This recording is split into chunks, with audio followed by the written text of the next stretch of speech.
વિદ્યાર્થીઓ અને વાલીઓ એક્યુમાં 55 સ્ટુડન્ટને એડમિશન મળી જવાથી એમનું જીક્યુ એમક્યુનું એડમિશન કેન્સલ કર્યું છે.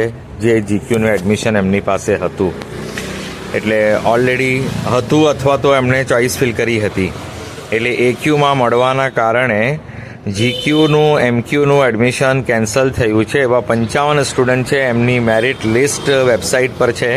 એ 55 સ્ટુડન્ટ જોઈ લો કે એમનું જૂનું એડમિશન મળી ગયું કે મળવાનું હતું એ કેન્સલ થયું છે.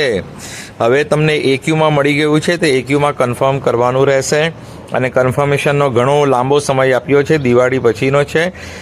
એના વિશે પછી આપણે ચર્ચા કરીશું, આરામથી વાત કરીશું. હાલમાં 55 સ્ટુડન્ટ પોતાનું નામ જોઈ લો કે એમનું જૂનું એડમિશન કે જીક્યુમાં મળ્યું હતું કે જીક્યુ એમક્યુમાં અથવા તો હાલમાં જીક્યુ એમક્યુમાં એમને ફિલ કર્યું હતું. એમને આ તો લખે છે કેન્સલ, એટલે જે અગાઉ તમને મળ્યું હતું એ કેન્સલ થઈ ગયું. એક્યુની સીટ તમારે કન્ફર્મ કરવી પડે ને હવે આ છેલ્લું રાઉન્ડ છે તમારા માટે. હવે તમે આગળ નહીં જઈ શકો. આ ચેનલ સાથે જોડાયેલા રહો જેથી બધી માહિતી તમને સમયસર મળતી રહે. Thank you so much for listening, liking, subscribing and sharing.